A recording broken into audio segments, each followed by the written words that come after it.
Bonsoir messieurs, vous venez voir quel film?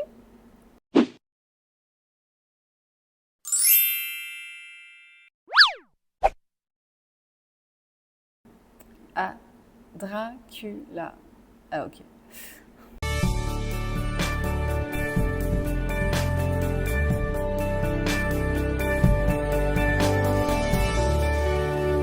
Wow, Viléo! Comment ça va, bande de Viléoniens?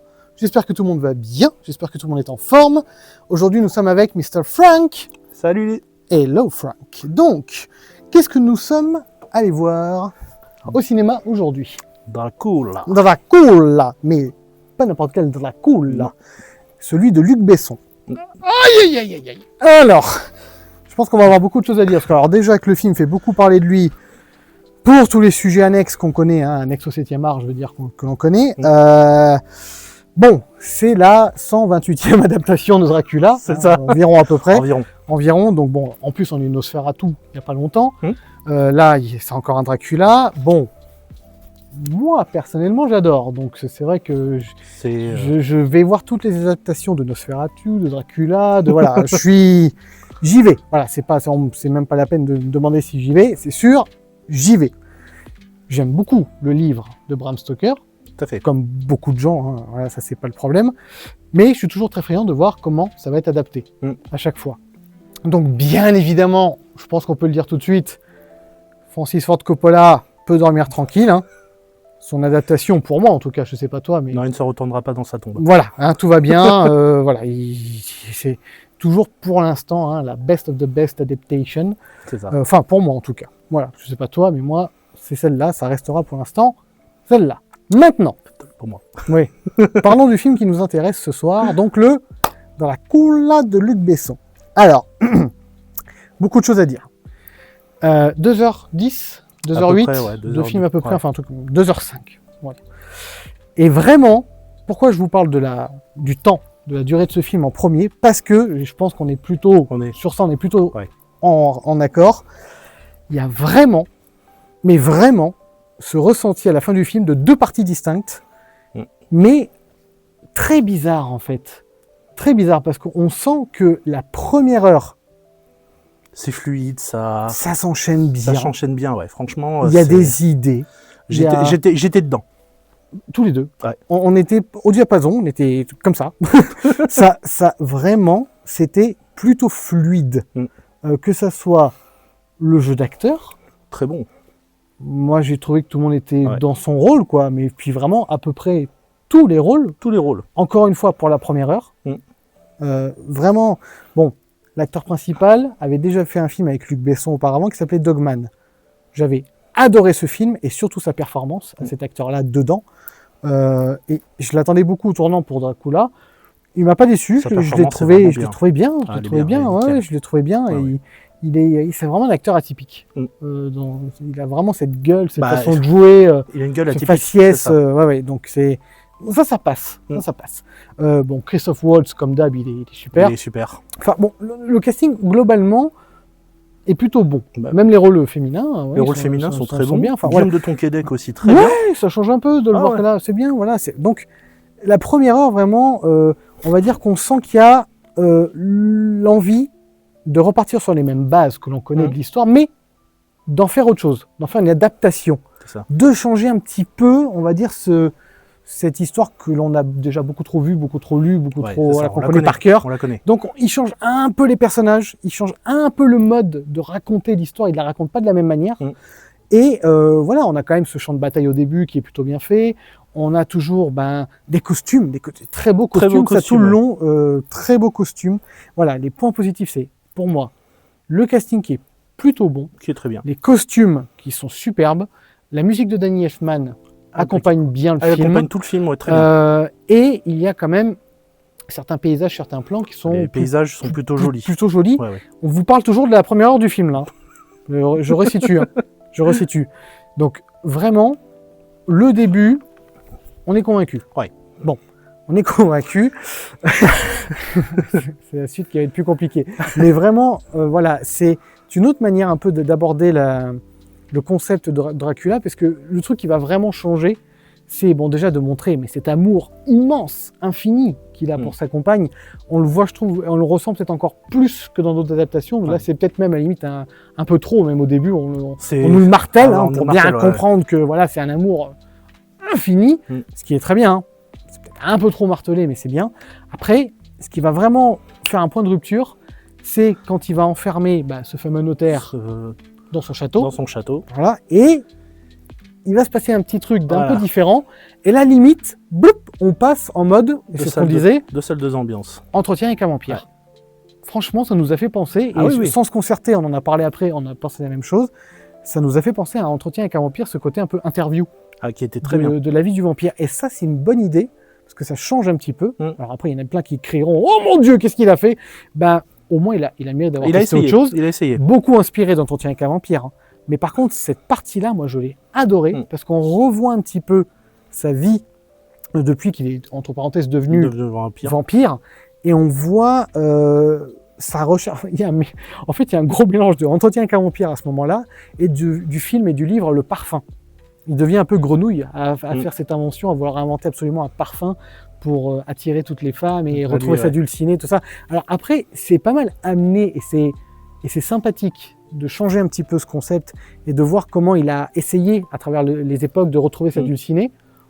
Ça, j'ai trouvé bien. Non, c'était bien. Ouais, c'était vraiment sympa. Voilà. Je te dis, cette partie-là où il y a comme on est en train de discuter ensemble, où il raconte sa vie, franchement, c'était nickel. Et en plus, pareil, il y a une scène de danse qui je trouve géniale. Ah oui. Une très bonne idée de scène de danse à travers les époques et avec différentes personnes, différents pays, différents costumes. Enfin, voilà, il y a des petites idées. C'est frais, ça apporte un peu autre chose.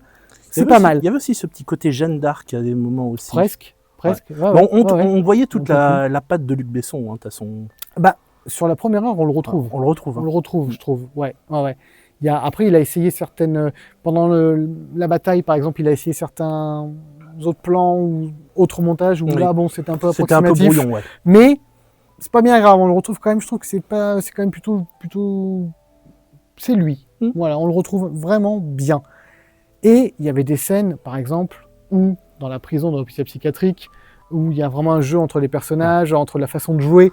Elle joue très très bien. La jeune femme joue très bien. Il y a des petites choses comme ça. En fait, il y a plein de touches et plein de scènes un peu différentes qui s'enchaînent bien, qui se jouent bien, on est convaincu. Moi je trouve, alors pour moi, il y a un moment très précis dans le film. Il y a une scène de rupture. Voilà. Le notaire qui s'échappe du château de Dracula. C'est ça. Déjà, château qui n'est plus avec 3 femmes. Donc en 92, c'était Monica Bellucci, tout ça. Là, on veut tellement montrer à quel point Dracula est amoureux de sa femme pour l'éternité et qu'il n'aura pas de femme en 400 ans du tout, qu'on lui met des gargouilles maintenant. Des gargouilles en 3D sorties de Arthur et les Minimoys. Donc ça, on sent aussi son inspiration personnelle, Luc Besson, enfin voilà. Mais c'est pas, encore ça passe. C'est pas ce qui est le plus gênant. C'est pas le plus gênant, mais même du si moment... la 3D est approximative, mais pas mal. Mais du moment où il s'échappe du château, le notaire, c'est ça. Là, je ne sais pas pourquoi, c'est le point de rupture du film, pour moi. Mais pour moi aussi, et puis même, tu sais plus... C'est fou.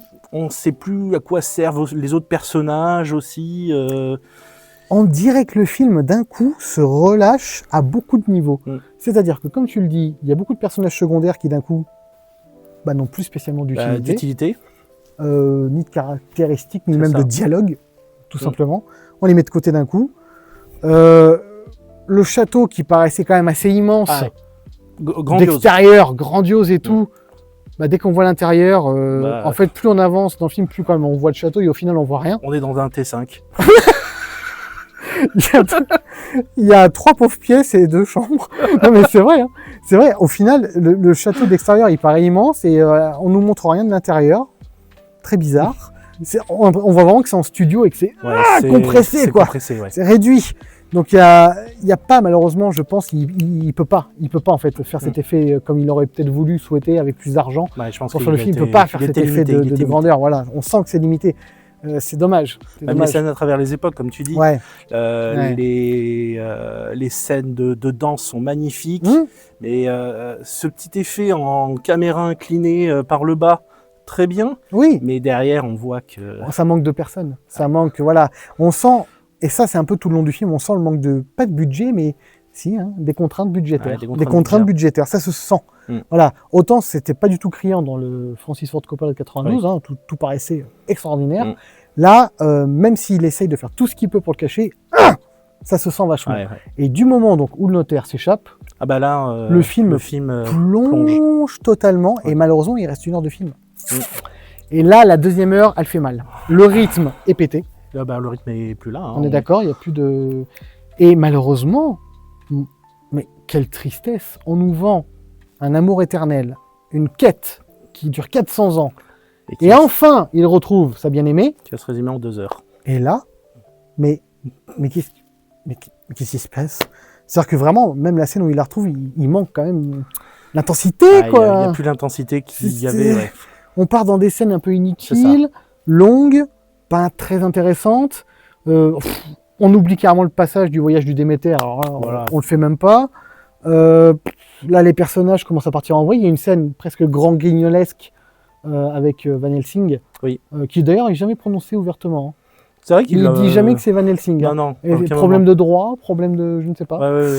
Voilà, enfin bon, donc beaucoup de soucis à partir de là. On va pas trop vous en dire non plus, parce qu'on va pas Non, spoiler. parce qu'on va spoiler.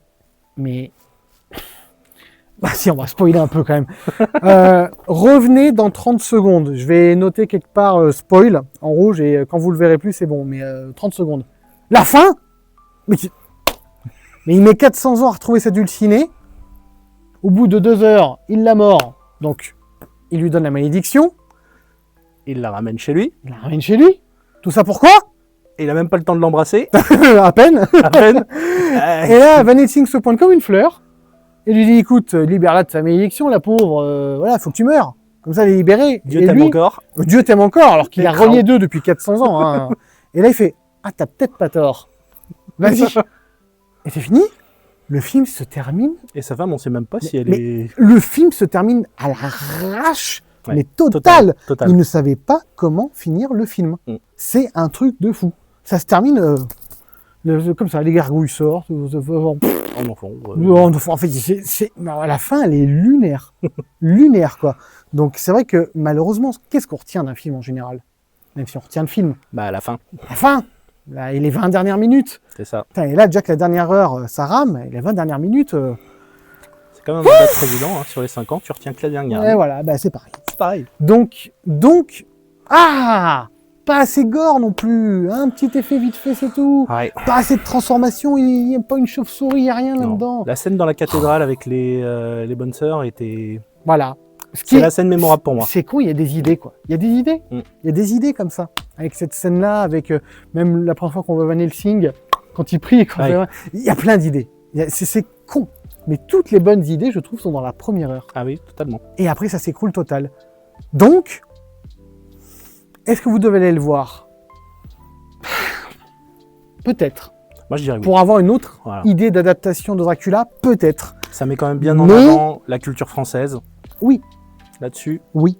Luc Besson Oui. met à l'honneur la France. Oui. Oui. Autant qu'il le peut, en tout cas. Autant oui. qu'il le peut, ouais, tout à fait. Mais on en ressort avec un goût amer quand même. On reste quand même sur sa fin. Alors bon, on va pas vous en dire plus parce que chacun se fera sa propre idée de beaucoup de choses. Hein. On va dire que ce qu'on peut retenir en gros de positif, c'est le casting qui est plutôt bon, Qui est très bon. les costumes, quelques décors, quelques idées de scène. C'est ça. Après, est-ce une bonne adaptation? Je ne pense pas, malheureusement, parce qu'il y a des bonnes idées mais qui sont piochées dans d'autres films, Ouais. mélangées, secouées, boum, jetées. Et puis il y a beaucoup de mauvaises choses et surtout la deuxième partie du film qui s'écoule complètement dans le rythme, dans la réalisation, dans les acteurs qui cabotinent, dans le manque d'idées, le manque d'argent, enfin voilà. Il reste quand même attachant, mais Oui, ça suffit le pas. personnage reste attachant, c'est vrai, Ouais, parce mais que ça suffit l'acteur y est pour beaucoup, Ouais. mais non, ça suffit pas. Ça suffit pas. Clairement, ça suffit pas. Bon, on va pas en dire plus. Franck, ta note sur 10, s'il te plaît, en sachant qu'elle va apparaître au-dessus de toi. Je lui mettrais quand même 5,5. Parce que ça Généreux. reste. Voilà. Je trouve que Luc Besson a fait de gros efforts sur le film, Mhm. après une période Ouais, difficile, ouais. voilà. Ouais. Mais effectivement, le film manque de profondeur. Cette deuxième heure gâche la première partie. Mais voilà, il mérite quand même sa moyenne. Pour Ok. moi, 5,5. Bon, alors personnellement, je vais mettre 4,5. ce qui pour moi suffit amplement. Ça mérite même pas la moyenne parce que j'ai vraiment beaucoup plus en tête malheureusement là, puisque c'est un avis à chaud, on vient de le voir. Donc j'ai quand même beaucoup plus en tête malheureusement cette dernière heure qui gâche tout. Tout en gardant quand même ce 4,5 en fait est entièrement dédié à la première heure du film. Voilà, c'est clair. Le reste, ce qui manque comme point, c'est la deuxième heure, quoi.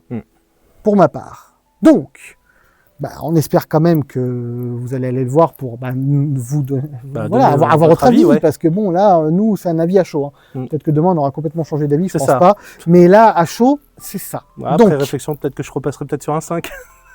Moi, 4,5, c'est bien. Je bouge pas pour l'instant. En attendant, si vous y allez, dites-nous ce que vous en avez pensé. Ça nous intéresse. Bien évidemment, likez la vidéo. Délikez-la si ça ne vous a pas plu. Abonnez-vous. Abonnez-vous si ce n'est déjà fait. Ça aide la chaîne. Hein, c'est toujours un petit coup de pouce sympathique. Donc, nous, en attendant, on se retrouvera peut-être pour une prochaine séance avec Mr. Frank. Je ne sais pas si on se recroise. Voilà, il a bien voulu participer pour la première fois en vidéo. Donc, je le remercie officiellement. Merci à toi. Et puis, bande de Villéoniens, moi je vous souhaite plein de bons films au cinéma cet été. Passez de bonnes vacances si vous y êtes. Et à bientôt, bande de cinéphiles.